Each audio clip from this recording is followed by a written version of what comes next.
Hello guys, അപ്പോൾ ഞാൻ ഇന്നുള്ളത് പാലക്കാട് ജില്ലയിൽ ഒറ്റപ്പാലത്തിന് സമീപമുള്ള നമ്മുടെ വരിക്കാശ്ശേരി മനയിലാണ് കേട്ടോ. ഈ മനയെ നമുക്ക് വേണമെങ്കിൽ മലയാള സിനിമയുടെ തറവാട് എന്നൊക്കെ വിളിക്കും. കാരണം അത്രയധികം മലയാള സിനിമകൾ ഇവിടെ വെച്ച് ചിത്രീകരിച്ചിട്ടുണ്ട്. ഏകദേശം 80ഓളം മലയാള സിനിമകൾ ചിത്രീകരിച്ചിട്ടുണ്ട് ഇതിൻ്റെ അകത്ത്. പിന്നെ നിരവധി അന്യഭാഷാ ചിത്രങ്ങളും ഈ വരിക്കാശ്ശേരി മനയിൽ ചിത്രീകരിച്ചിട്ടുണ്ട്. തീർത്ത എന്ന ചിത്രമാണ് കേട്ടോ വരിക്കാശ്ശേരി മനയിൽ ആദ്യമായിട്ട് ചിത്രീകരിച്ചത്. എന്നാൽ നമുക്കൊക്കെ ഫേമസ് ആയത് എങ്ങനെയെന്ന് അറിയാമോ? മോഹൻലാലിൻ്റെ, നമ്മുടെ ലാലേട്ടൻ്റെ മംഗലശ്ശേരി നീലകണ്ഠൻ്റെ തറവാടായ മംഗലശ്ശേരിയാണ് വരിക്കാശ്ശേരി മനയെ സിനിമാ ലോകത്ത് വളരെയധികം പ്രശസ്തമാക്കിയത്. പിന്നീട് ആറാം തമ്പുരാൻ, നരസിംഹം, ചന്ദ്രോത്സവം, രാവണപ്രഭു, രാപ്പകൽ, വല്യേട്ടൻ, ബസ് കണ്ടക്ടർ, ദ്രോണ, മാടമ്പി, സിംഹാസനം, അങ്ങനെ നിര ഇങ്ങനെ പോകുന്നു. അങ്ങനെ ഏകദേശം എനിക്ക് തോന്നുന്നു 150 കൂടുതലും ചിത്രീകരിച്ച് കാണും. ഇതാണെങ്കിലും ഇതിൻ്റെ ഹൈലൈറ്റ് എന്ന് വെച്ചാൽ നമ്മുടെ ഭാരതപ്പുഴയുടെ തീരത്താണ് ഈ വരിക്കാശ്ശേരി മന സ്ഥിതി ചെയ്യുന്നത്. അതൊരു ഭയങ്കര ഹൈലൈറ്റാണ് കേട്ടോ. ഏകദേശം ഒരു 300 വർഷം പഴക്കമുള്ളൊരു മനയാണ്. ഇതൊരു 6 ഏക്കറുള്ള സ്ഥലത്തിലാണ് ഇത് സ്ഥിതി ചെയ്യുന്നത് കേട്ടോ. 3 നിലയുള്ളൊരു 4 കെട്ടാണിത്. ഇതിൽ വിശാലമായ 2 പത്തായപ്പുരകളും കളപ്പുരയും പൂമുഖവും കുളവും പടിപ്പുരയും മാളികയും അങ്ങനെ എല്ലാം കൂടെ ചേർന്നാണ് ഈ വരിക്കാശ്ശേരി മന. പക്ഷേ നമ്മൾ ഈ വരിക്കാശ്ശേരി മനയിൽ പോലും ഇതിൻ്റെ മുകളിലോട്ടൊന്നും കയറ്റി വിടൂല. കാരണം എന്ന് വെച്ചാൽ അവർക്ക് കുറച്ച് പ്രൊട്ടക്ഷൻ റീസൺസ് ഒക്കെ ഉണ്ട്. അതുകൊണ്ട് അങ്ങോട്ടൊന്നും കയറ്റി വിടൂല. നമുക്കിവിടെ എങ്ങനെ എത്താമെന്ന് വെച്ചാൽ നമ്മൾ പാലക്കാട് നിന്ന് ഒറ്റപ്പാലം ഷൊർണൂർ റോഡിൽ മനുശ്ശേരി എന്നൊരു സ്ഥലത്താണ് നമ്മുടെ ഈ വരിക്കാശ്ശേരി മന സ്ഥിതി ചെയ്യുന്നത്. ഒറ്റപ്പാലം കഴിഞ്ഞ് ഷൊർണൂർ ഭാഗത്തേക്ക് അല്പം കൂടി മുന്നോട്ട് പോയി കുറച്ച് മനുശ്ശേരി എത്തും. പിന്നെ അവിടെ തൊട്ടൊരു ചെറിയ റോഡുണ്ട് തിരിഞ്ഞു പോകാൻ. അവിടെ നിന്ന് ഒരു കിലോമീറ്ററൊക്കെ പോയാൽ വലതുവശത്ത് തന്നെ നമുക്ക് വരിക്കാശ്ശേരി മന കാണാം. പാലക്കാട് നിന്നൊരു ഏകദേശം 35 കിലോമീറ്റർ ദൂരമുണ്ട് കേട്ടോ. പിന്നെ പ്രവേശനം എന്ന് വെച്ചാൽ രാവിലെ 9:30 തൊട്ട് വൈകുന്നേരം 5 മണി വരെയാണ്. ഒരാൾക്ക് 50 രൂപയാണ് ഞങ്ങൾ ഇപ്പോൾ വാങ്ങിച്ചത്. പിന്നെ സിനിമ ഷൂട്ടിംഗ് ഉണ്ടെങ്കിൽ പ്രവേശനമില്ല. പിന്നെ മുകളിലോട്ടുള്ള റൂമിലോട്ടൊന്നും പ്രവേശനമില്ല.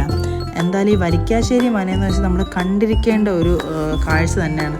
എന്നാൽ അത്രയ്ക്ക് നല്ല രസമാണ് കേട്ടോ. അവിടുത്തെ ഓരോ ഇത് കാണാനും നല്ല ഭംഗിയാണ്. എനിക്ക് നല്ല ഇഷ്ടപ്പെട്ടു കേട്ടോ. ഞങ്ങൾ ഇവിടെ പോയിട്ട് ഞാൻ ആദ്യം എനിക്ക് മടിയായിരുന്നു. ഇങ്ങനത്തെ മനകളിലും ഇതേപോലത്തെ കുറേ നടക്കാനുള്ളിടത്തൊന്നും എനിക്ക് പോകാൻ താല്പര്യമില്ല. പക്ഷേ പോയപ്പോൾ നടന്ന് കണ്ടപ്പോൾ എന്തോ ഒരു ഭംഗി തോന്നി, നല്ല രസമുണ്ട്. അപ്പം ഞങ്ങൾ ഓരോ സിനിമയും അവിടെ വെച്ച് പറയും, ഇത് ആ സിനിമയിലല്ലേ, ഇത് ബ്രഹ്മയുഗത്തിൽ അവ കറി വെച്ച സ്ഥലമല്ലേ, അടുക്കളയല്ലേ, ഇത് മറ്റേ ദ്രോണ സിനിമയിൽ തീ കത്തിയ സ്ഥലമല്ലേ, അങ്ങനെയൊക്കെ ഞങ്ങൾ ഓരോന്നൊക്കെ പറയും. പിന്നെ ആ ഫ്രണ്ടിൽ നമ്മുടെ മംഗലശ്ശേരി നീലകണ്ഠൻ ഇരുന്ന അതുപോലത്തെ കസേരയൊക്കെ ഉണ്ട് കേട്ടോ. അതിലൊക്കെ ഇരുന്ന് ഫോട്ടോസൊക്കെ എടുത്ത് പ്രേതം സിനിമയിൽ ഷൂട്ടിംഗ് ചെയ്ത ആ സ്ഥലമൊക്കെ ഉണ്ടായിരുന്നു. അവിടെയൊക്കെ പോയി. പിന്നെ ബ്രഹ്മയുഗ സിനിമ നമുക്കറിയാമല്ലോ, അതും ഇവിടെ വെച്ചാണ് എടുത്തത്. ഭയങ്കര അടിപൊളി ഫീലാണ് കേട്ടോ ഇവിടെ പോകാൻ. ഈ കിണറും ഈ സ്ഥലം കണ്ടോ, ഈ സ്ഥലം നിങ്ങൾക്കെല്ലാം മനസ്സിലായി കാണുന്നത് എവിടെയാണെന്ന്. നമ്മുടെ ബ്രഹ്മയുഗ സിനിമയിൽ നമ്മുടെ മമ്മൂട്ടിക്ക് കറിയൊക്കെ വെച്ച് കൊടുക്കൂലേ, ചിക്കനൊക്കെ വെക്കൂലേ, ആ സ്ഥലമാണ്. അടുക്കളയാണിത് കേട്ടോ. ഇതിൻ്റെ പുറകെ നമ്മളിവിടെ പറയാൻ ചെയ്തത് മമ്മൂട്ടിക്ക് ചിക്കൻ വെച്ച സ്ഥലം എന്നൊക്കെ എന്ന് പറയുന്നത്. പിന്നെ നല്ല രസമുണ്ടായിരുന്നു. അപ്പം നിങ്ങൾ എന്തായാലും പാലക്കാട് വരാണെങ്കിൽ നല്ല ഒരു ദിവസം വരിക്കാശ്ശേരി മനയിലോട്ടൊരു ട്രിപ്പ് അങ്ങ് വരണം. ഇത് കിണറാണ് ഉണ്ടോ, ഇതിൻ്റെ ഇത്രയും വിസ്തരിച്ച് കിടക്കുകയാണ്. ഇത്രത്തോളം വണ്ടി വന്നാലും ഇടാൻ പറ്റുന്നുണ്ട്. ദ്രോണ സിനിമയിലെ തീ കത്തുന്ന പോലത്തെ അടുക്കളയില്ലേ, ആ സംഭവമാണ് ആ സ്ഥലം. പിന്നെ കഥാനായകൻ നമ്മുടെ ജയറാമിൻ്റെ ഒരു സിനിമയുണ്ടല്ലോ, KPSC ലളിതയൊക്കെ ഉള്ള മറ്റെന്തോ സംഭവം, എൻ്റെ പൊന്നുരുളി എടുക്കാൻ പോകുന്നൊക്കെ ഒരു കോണിയൊക്കെ ഉണ്ട്, ആ ചരിഞ്ഞ കോണി. അതൊക്കെ ഞാൻ റീൽസല്ല നമ്മുടെ ഷോർട്സിലോട്ട് ഇട്ടിട്ടുണ്ട് കേട്ടോ. അപ്പോൾ അതൊക്കെ പോയി കാണണം. അതെല്ലാം ഇവിടെ വെച്ചാണ്. ഒരുപാട് സിനിമകൾ നമ്മുടെ ഈ വീട്ടിൽ ഈ മനയിലോട്ട് കയറി കഴിഞ്ഞാൽ ഏതൊരു സ്പോട്ട് കണ്ടാലും നമുക്ക് ആ ലൊക്കേഷൻ ഓർമ്മ വരും. അത് ചെയ്തതല്ലേ, ഇത് ഈ സിനിമയുടെ അല്ലേ നമുക്ക് ഓർമ്മ വരും. അപ്പോൾ എന്തായാലും പോയി കണ്ടിരിക്കേണ്ട ഒരു കാഴ്ച തന്നെയാണ് ഈ വരിക്കാശ്ശേരി മന കേട്ടോ. അപ്പോൾ നിങ്ങളെല്ലാവരും കാണണം. പിന്നെ ഞാനും ഐഷയും മമ്മിയും മാത്രമായിട്ടാണ് ഈ ട്രിപ്പ് പോയത്. ഭയങ്കര രസമുണ്ടായിരുന്നു. ഞങ്ങൾ ഇവിടെ നിന്ന് വരിക്കാശ്ശേരി മന മാത്രമല്ല പാലക്കാട് നിന്ന് പോയത്, വേറെയും കുറേ സ്ഥലങ്ങൾ, കൊല്ലങ്കോട്, അവിടെയൊക്കെ പോയിട്ടുണ്ടായിരുന്നു. അതിൻ്റെയൊക്കെ വീഡിയോസ് സെപ്പറേറ്റ് ആയിട്ട് വരുന്നുണ്ട്. അപ്പോൾ വരിക്കാശ്ശേരി മനയ്ക്ക് മാത്രമായിട്ടുള്ളൊരു വീഡിയോ ആണിത്.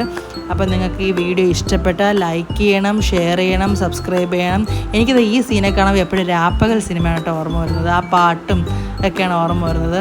അപ്പോൾ എന്തായാലും നിങ്ങൾക്ക് വീഡിയോ ഇഷ്ടപ്പെട്ടാൽ ലൈക്ക്, ഷെയർ, സബ്സ്ക്രൈബ്. ഞാൻ ഇനിയും കൂടുതൽ വീഡിയോസുമായിട്ട് വരുന്നതായിരിക്കും. ബൈ.